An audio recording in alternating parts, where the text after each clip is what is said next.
ఓం గం గణపతయే నమః. స్వర్ణలక్ష్మీ నమస్తే అస్తు. పరబ్రహ్మ స్వరూపిణి రాజ్యం దేహి ధనం దేహి సర్వకామాంచ దేహి మే. గణపతి మనందరికీ మంచి బుద్ధిని సిద్ధిని సక్సెస్ని ఇవ్వాలని చెప్పేసి కోరుకుంటూ, స్వర్ణలక్ష్మి అమ్మవారు మన అందరికీ చక్కగా బ్రహ్మ జ్ఞానాన్ని కలిగించాలని, తద్వారా మనం ప్రతిదాన్ని శోభాయమానంగా చూస్తూ ఎప్పుడు మనకి దుఃఖం అనేది లేకుండా ఉండాలని చెప్పేసి, ఇప్పుడు ఆనందభరితంగా ఉండాలని చెప్పేసి అమ్మవారిని కోరుకుంటూ, అమ్మవారిని అలానే మనందరికీ చక్కగా సమృద్ధిగా ధనాన్ని ఇవ్వాలని చెప్పేసి, భాగ్యాన్ని ఇవ్వాలని చెప్పేసి కోరుకుంటూ, అంతేకాకుండా మనందరికీ రాజ్యం ఖచ్చితంగా ఒక అథారిటీ, పవరు, స్టేటస్, ఒక దర్పం అవన్నీ మనకు అమ్మవారు ఇవ్వాలని చెప్పేసి కోరుకుంటూ, వీటితో పాటుగా సర్వకామార్థ సిద్ధి, మన మనసులో అనుకున్న ముఖ్యమైన కోరికలన్నీ చక్కగా నెరవేరాలని చెప్పేసి అమ్మవారిని మనం కోరుకుందాం. సో మనం జూలై మంత్ రాశి ఫలాల గురించి మాట్లాడుకుంటున్నాం కాబట్టి, జూలై మంత్ చాలా ముఖ్యమైన అనేక రకాలైన విశిష్టతతో కూడుకొని ఉంది. ఇందులో మనం కొన్ని ముఖ్యంగా చర్చించుకుందాం. ఒకటి, ఈ మాసం వచ్చేటప్పటికి ఫస్ట్ 15 days నిజ జ్యేష్ఠ మాసంతో ఉంటుంది, తర్వాత ఆషాఢ మాసంతో ఉంటుంది.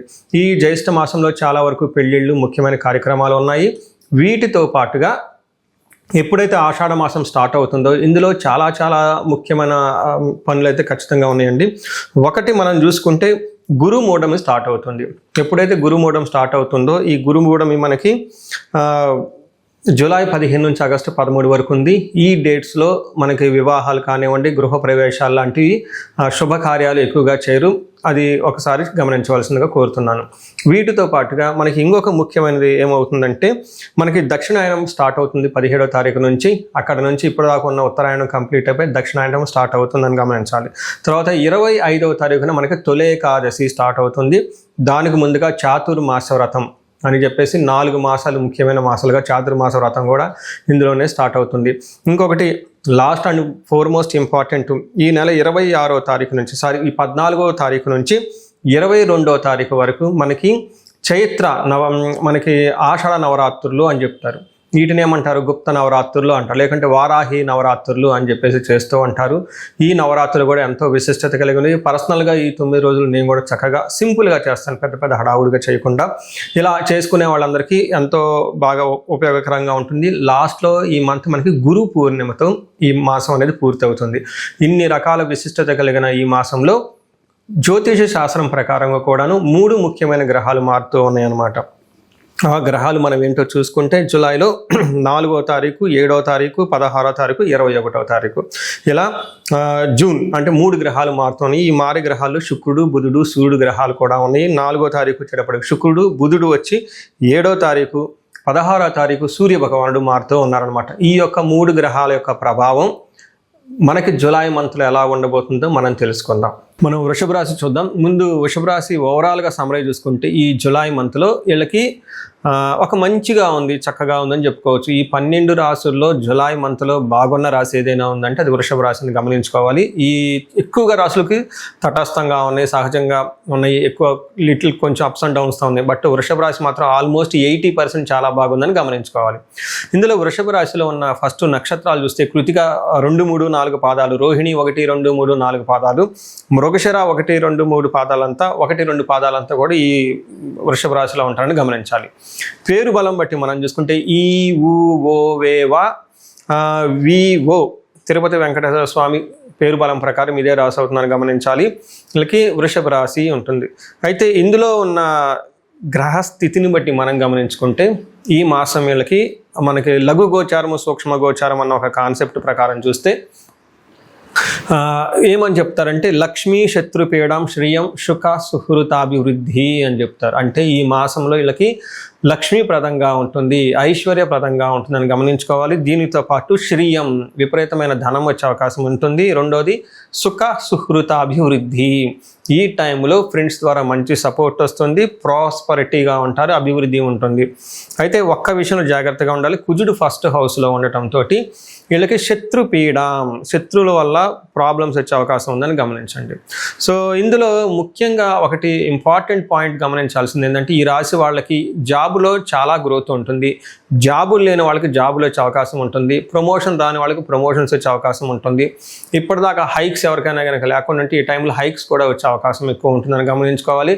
వ్యాపారస్తులు కానివ్వండి, బ్యూరోక్రాట్స్ ఎవరైతే ఐఏఎస్ ఐపీఎస్ టాప్ మోస్ట్ పొజిషన్లో ఉంటారో వీళ్ళకి కూడాను పై ఉన్న అధికారుల నుంచి మంచి సపోర్ట్ వస్తుంది, వాళ్ళకి ఒక బెస్ట్గా వెళ్ళే అవకాశం అయితే ఉంటుందని గమనించుకోవాలి. సో ఇదికి కారణం ఏమిటంటే మనకి మహర్షులు ఏం చెప్తారంటే సంస్కృతంలో ప్రాచీన గ్రంథాలలో 3వ స్థానంలో సూర్యుడు ఉంటే, జన్మరాశి నుంచి 3వ స్థానంలో సూర్యుడు ఉంటే ఎలా ఉంటుంది అంటే ఒక సంస్కృత శ్లోకంలో చెప్తారు. అది ఆరోగ్యం నిత్య సంతోషం బంధుమిత్ర సమాగమ అర్ధలాభాచ పుత్ర సౌఖ్యం ఇష్టసిద్ధి తృతీయగే రవి అంటారు. అంటే 3వ స్థానంలో ఉండటం వల్ల ఎన్ని రకాల బెనిఫిట్లు ఉంటాయంటే ఆరోగ్యం బాగుంటుంది, నిత్య సంతోషంగా ఉంటూ ఉంటారు, బంధుమిత్రులతో కలిసి ఉంటారు, అర్ధలాభం ఉంటుంది, పుత్రులతో కలిసి ఉంటారు, వీటన్నిటికంటే కూడా ఇష్టసిద్ధి అనుకున్న పనిని చక్కగా సాధించుకుంటూ ఉంటారు అని మనకు చెప్తూ ఉంటారు. ఇది మనకి సంస్కృతంలో ఆ ప్రకారంగా వివరించడం జరిగింది. బట్ ఇన్ రియల్ లైఫ్లో చాలామంది ఎన్ఆర్ఐలు కానీ లేదంటే ఎవరైనా సాఫ్ట్వేర్ వాళ్ళు ఉన్నారనుకోండి, జాబుల్లో ఇబ్బంది పడిపోతూ ఉంటే ఈ టైంలో ఒక మంచి పొజిషన్స్ వచ్చే అవకాశం ఉందని గమనించాలి. అలానే కుజుడు ఫస్ట్ హౌస్లో ఉండటంతో కొంచెం ఛాలెంజింగ్గా ఉంటుంది. కుజుడి విషయంలో కుజుడు ఫస్ట్ హౌస్లో ఉండటం అంటే జన్మరాశిలో ఉండటం వల్ల జ్వరం ఖడ్గావరణం చైవ భార్య బంధు విరోధ కృత్ చంద్రరాశి గతే యక్ష రాక్షస పీడనం అంటే వీళ్ళకి ఏమవుతుంది, జ్వరం వచ్చే అవకాశం ఉంటుంది, గాయాలయ్యే అవకాశం ఉంటుంది, భార్యతోటి బంధువులతోటి విరోధాలు జరిగే అవకాశం ఉంటుంది. వీటితో పాటు యక్ష రాక్షస పీడనం, ఇది చాలామంది నాకు ఫోన్లు కూడా చేస్తూ ఉంటారండి. ఎప్పుడైతే కుజుడు జన్మరాశులు వెళ్తూ ఉంటారో ఫోన్లు వస్తూ ఉంటాయి. నాకు అనవసరంగా రాత్రి పూట్ల భయపడిపోతూ ఉంటామండి, ఏమవుతుందో టెన్షన్గా ఉంటుంది, ఆందోళనకరంగా ఉంటుంది, పడుకుంటే పీడకలలు వస్తూ ఉంటుంది, మాకేదో అయినట్లు ఉంటుంది, హాస్పిటల్కి వెళ్ళిపోతే ఏమీ చెప్పటం లేదు, ఏమీ లేదు, సాధారణంగా ఉన్నాయి, కానీ వీళ్ళు సఫర్ అవుతూ ఉన్నారు. ఇలా అనుకున్నప్పుడు కుజుడు జన్మరాశిలో ఉంటే జరిగే అవకాశం ఉంటుంది. కాబట్టి యక్ష రాక్షస పీడనం అంటారు, ఇవి వచ్చే అవకాశం ఉంటుంది. అయితే బుధుడు వీళ్ళకి 2వ స్థానంలో ఉండటం వల్ల అగైన్ చాలా బాగుంటుంది. ఏ ప్రకారంగా అంటే మణులు ధరించటం, ఆభరణాలు ధరించటం, అంతేకాకుండా ఆరోగ్యం, విద్యావంతులతో ప్రసంగాలు చేయటం, అలానే సముద్రయానం, ఫారిన్ వెళ్ళే అవకాశం కూడా ఎక్కువగా ఉంటుందని మనకు చెప్తారు. అయితే శుక్రుడు 4వ స్థానం ఉండటం వల్ల అగైన్ విశేషంగా లాభం ఉంటుంది, బెనిఫిట్ ఉంటుంది. శుక్రుడు 4వ స్థానంలో యోగ్యతను ఇస్తూ ఉంటారని మనకి శాస్త్రంలో వివరించడం జరిగింది.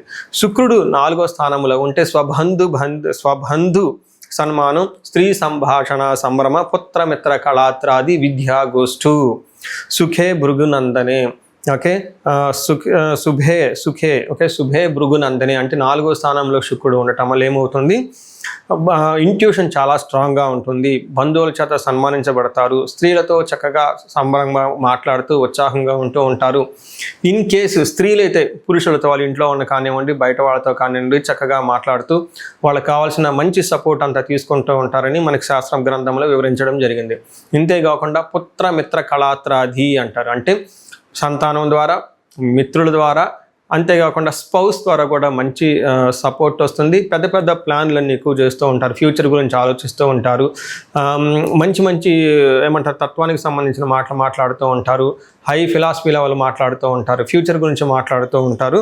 ఓవరాల్గా చూసుకున్న గెయిన్ ఉంటుంది, ఆఫీషియల్గా కానివ్వండి, జాబ్ రావటంగా కానివ్వండి. సో ఏ ప్రకారంగా చూసుకున్న కుజుడు తప్పగా మిగతా అన్ని గ్రహాలు చాలా చక్కగా సపోర్ట్ ఇచ్చే విధంగా ఉన్నాయి. కాబట్టి ఇది ఒక బెస్ట్ టైంలో వీళ్ళు ఉన్నారని చెప్పుకోవచ్చు.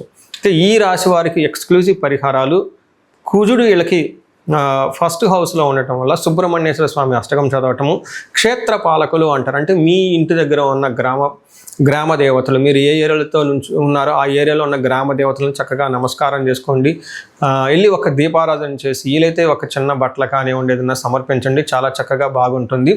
వీటితో పాటు ఇండివిజువల్గా జాతకం చూపించుకోవడం, ఎందుకంటే అంతా బాగున్నప్పుడు మీకు బాగలేదంటే ఏదో సంథింగ్ దోషాలు ఉండి ఉండొచ్చు, ఒకసారి జాతకం చూపించుకోవడం చాలా అవసరం. పరిహారాల్లో భాగంగా ఈ రాశి వాళ్ళు ముఖ్యంగా నేనేం చెప్తానంటేనండి, ఇది గోచార రీత్యం అంటే గోచార ఫలితాలు అని చెప్తూ ఉంటారు. అయితే మీ ఇండివిజువల్ యొక్క జన్మరాశిలో చూడటం కూడా చాలా ఇంపార్టెంట్. ఈ గోచార రీత్యాలతో పాటు మీకు ఇండివిజువల్గా ఉన్న దశాభుక్తి ఏంటి, ఏమైనా శాపాలు ఉన్నాయి, ఏమైనా గ్రహ దోషాలు ఉన్నాయో జ్యోతిష శాస్త్రంలో ప్రకారం అనాలిసిస్ చేసుకోవడం చాలా ఇంపార్టెంట్. ముఖ్యంగా ఎవరికైతే ఏజ్ 40 ఇయర్స్ +or- 5 ఇయర్స్ ఉంటుంది, అంటే 35 to 45 ఇయర్స్ ఏజ్ ఉండి మధ్యలో మీకు ఎక్కడైనా కనుక కెరీర్లో గ్యాప్ వచ్చినా, లేదంటే అనుకున్న పనులు కాకపోతున్నా, మధ్యలో స్టాగ్నేటెడ్గా అనిపించినా, లేదంటే ఏదైనా ఒక గందరగోళమైన పరిస్థితి, కయోటిక్ పరిస్థితుల్లో మీరు ఇన్వాల్వ్ అయ్యారు, తెలవకుండా అవుట్ ఆఫ్ యువర్ కంట్రోల్ వెళ్తూ ఉంది అనుకుంటే ఖచ్చితంగా మీ జన్మ జాతకం చూపించుకోవడం చాలా చాలా ఇంపార్టెంట్. ఎందుకు అంటే మనకు మోడర్న్ సైకాలజీలో, మోడర్న్ సైన్స్లో ఇది మిడ్ లైఫ్ క్రైసిస్ అంటారు. కానీ జ్యోతిష శాస్త్రం దీనికి చాలా విధాలైన పరిష్కారాలను చూపిస్తుంది. ఈ టైంలో 2 ముఖ్యమైన విషయాలు జరుగుతూ ఉంటుంది. అలా మీ గ్రోత్ కనుక ఆగిపోయి ఉంటే, ఫస్ట్ మీకేమైనా శాపాలు ఉన్నాయా, ఆ శాపాలు ఈ టైంలో యాక్టివేట్ అయ్యా అని చూసుకోవాలి. రెండోది, ఈ టైంలో మీకు నడుస్తున్న దశాభుక్తుల యొక్క గ్రహాల యొక్క ఏమైనా దోషాలు ఉన్నాయా, ఈ 2 కారణాలు ఏంటో తెలుసుకొని వాటికి సంబంధించిన విశ్లేషణ చేసుకొని చక్కటి పరిష్కారాలు చేసుకొని పరిహారాలు చేసుకుంటే లైఫ్ 10 అంతలు ముందుకెళ్ళే అవకాశం ఎక్కువగా ఉంటుంది. నా దగ్గరకు వచ్చే క్లయింట్స్లో ఎక్కువగా ధనానికి ఇబ్బంది పడుతున్న వాళ్ళు స్వర్ణలక్ష్మి విశేష హోమం చేయించుకుంటూ ఉంటారు. శత్రు బాధలు విపరీతంగా ఉన్నవాళ్ళు మనకు వచ్చేటప్పుడు చండీ హోమం చేయించుకుంటూ ఉంటారు. వీటితో పాటుగా ఎవరికైనా హెల్త్ బాగలేకపోతుంటే ఆయుష్ సూక్త్యం, మహామృత్యుంజయ హోమం చేయించుకుంటూ ఉంటారు. భార్యాభర్తల కోసం అన్యోన్య దాంపత్య పాశుపత అభిషేకము లేదా విశ్వావసు గంధర్వరాజ హోమము ఇవన్నీ చక్కగా చేయించుకుంటూ ఉంటారు. ఎలాంటి పరిస్థితులు మీకున్నా, ఎలాంటి సమస్యలు మీకున్నా, లేదంటే ఎలాంటి క్లారిఫికేషన్ మీకు కావాలనుకున్నా కానీ, ఫ్యూచర్ గురించి ప్లాన్స్లో కన్ఫ్యూజన్ ఉన్నా కానీ ఒక్కసారి మీ జన్మ జాతకం చూపించుకొని ఆ జాతకంలో ఏ ప్రకారంగా ఉందని తెలుసుకొని చక్కటి పరిష్కారాలు చేసుకుంటే లైఫ్ అనేది 10 అంతలు ముందుకెళ్ళే అవకాశం ఉంటుంది. మీ అందరికి అష్టైశ్వర్యాలు కలగాలని, భోగభాగ్యాలు కలగాలని చెప్పేసి నేను కోరుకుంటున్నాను. నమస్తే.